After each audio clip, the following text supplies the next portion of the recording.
Figure it out. Hello, this is Adam Koralik from Figured Out Productions. The following video is a video of some kind, and I hope you enjoy it. Hey guys, it's Adam here, and today we're going to be looking at this. This is a package that comes from Castlemania Games, and it is for our friend here at the Nintendo 64. This is the newest product by Eon Gaming. Let's go ahead and take a look at it, and then, that name might sound a little familiar to you.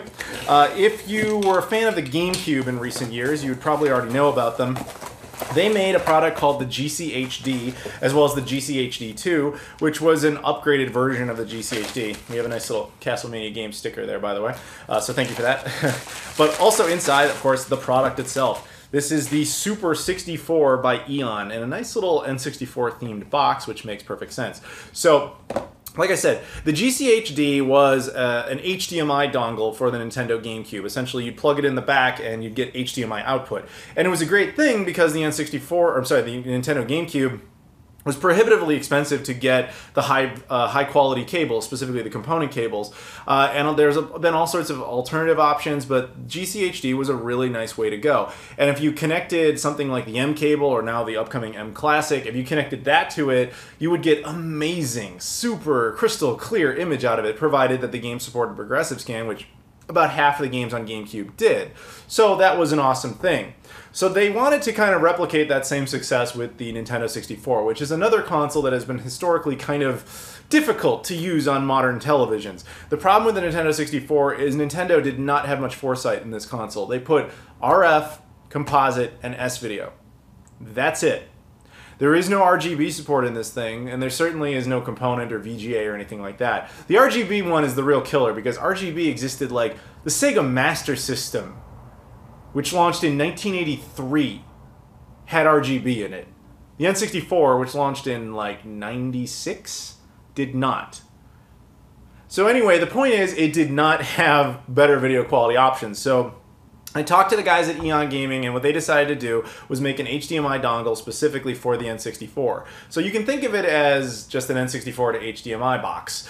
And what they did was they took the best possible option that natively exists, which would be the S-Video signal. They included a line doubler and a smoother so that it kind of enhances it and makes it look better, and also allows it to run at basically an artificial 480p. And the reason they do that is so that your modern-day HDMI setup can understand it, because a lot of the time, HDMI through 480i input, a lot of TVs and monitors won't support that particular resolution. So it gives you a nice line doubling, cleans it up a bit, and there you go, you're basically ready and set. Now, I asked them specifically, I'm like, does it have any other modes? Like, if you wanted to, could you tap into Composite or RF? They said no, which makes sense. The disappointing one, though, is I asked, well, I have an RGB modded N64. If I plug this in, will it use that? And he said, no, it's just going to use the S-Video. The reason for that is basically cost of production. So, like, the R&D it would take to make that work versus the return on it. I understand the follow the money logic of that, because there's just not that many people that have RGB modded N64s from the get-go. It's disappointing, but totally understandable.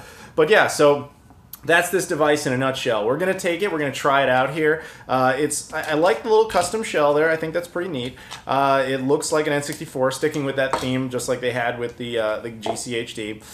Very custom, unique shape, designed specifically for the Nintendo 64. It also comes with this little manual that also gives you more information about the LED that's on board and all that kind of stuff. Nice padded case and all that. And it just plugs right into the back of the console. It's designed specifically for that shape. Like, it's not going anywhere. It's a nice firm fit. I did ask them, because the GameCube and the Super Nintendo both technically have that port on it, like, could you fit it in there and would it work? And they said, well, based on the shape of it, it's not going to fit in either of those consoles. But I said, like, well, what if you were to, like, file it down or something? And they said, yes, it would work. It would just tap into the S-Video signal of a Super Nintendo or tap into the S-Video signal of a GameCube. You have no reason to do either of those things, because the GameCube, like I said, there's the far superior GCHD, and with the Super Nintendo, by the way, the Super Nintendo natively supported RGB, at least the first wave of them did. So the N64 is the strange one here. So I'm excited about this thing. I want to try it out, see what it has to offer, but I'm also going to try using it with something like the M cable or the M Classic and see what it does, because once it hits that 480p detection on the M cable or M Classic, it's going to enhance it even more, and I'm just curious what that's going to be like. But yeah, so without further ado, if I didn't mention it, this is important to note offhand.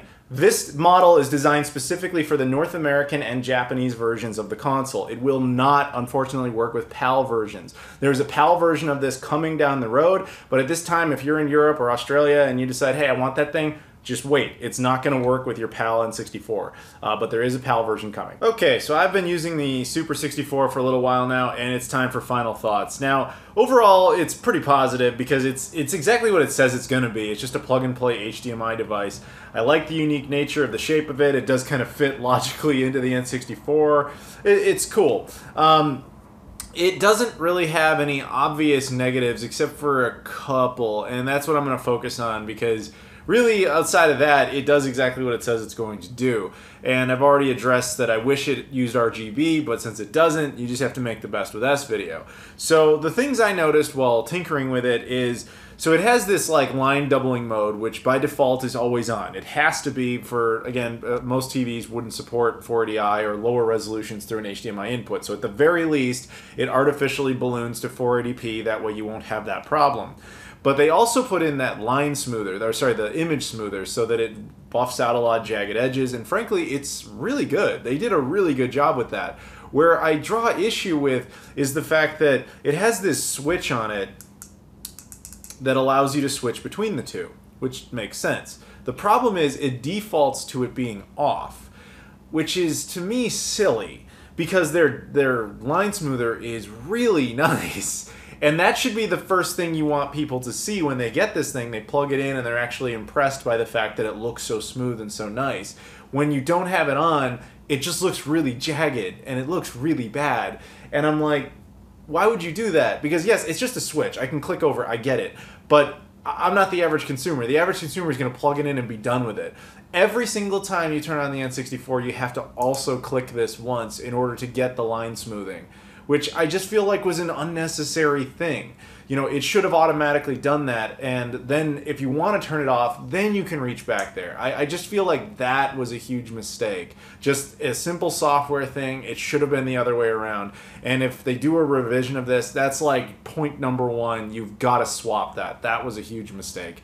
But once you know to do that every time, sure, it's just you have to remember you got to do it every time, and that can be inconvenient depending on how your N64 is set up. Now, that might sound like a nitpick, it might sound like a complaint, like that's minor, but again, think about it. The vast majority of people who plug it in, they're just going to be done with it. They're not going to want to have to reach back there every time to turn something on. That's just not how most users are going to want to deal with it. So that, I think, was a mistake. Outside of that, I decided to test it with some other things. Now, again, because of how it's doing line doubling, I was curious how it would handle certain games. Because not every game on the N64 runs at the same resolution, and not every game on the N64 stays at the same resolution within game. So, for example, Star Wars Rogue Squadron. That's a game that uses the expansion device. It also supports high-resolution modes, or the expansion pack, sorry. And it supports high-resolution modes. But I know, having used it with things like the FrameMeister, that because when it's switching resolutions, that can make certain devices kind of, hiccup and cause black screens for a second while it kind of figures itself out. Fortunately, the Super 64 didn't run into that problem. I didn't have that issue with Star Wars Rogue Squadron, or in general. It always kind of ran smooth. The only one exception that I could find was Resident Evil 2.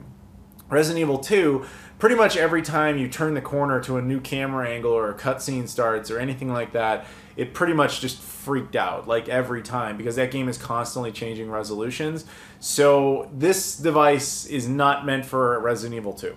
But outside of that, I didn't run into any issues. Now, Resident Evil 2 is a very unique game for the N64. It's the biggest cartridge. It's a strange story. It barely even runs. It's really weird that it even exists on the console. So it's also not the best way by far to play that game. So keep in mind, if for some reason you want this thing for Resident Evil 2, that's the game not to get it for. But everything else that I tested it with anyway seemed to run just fine.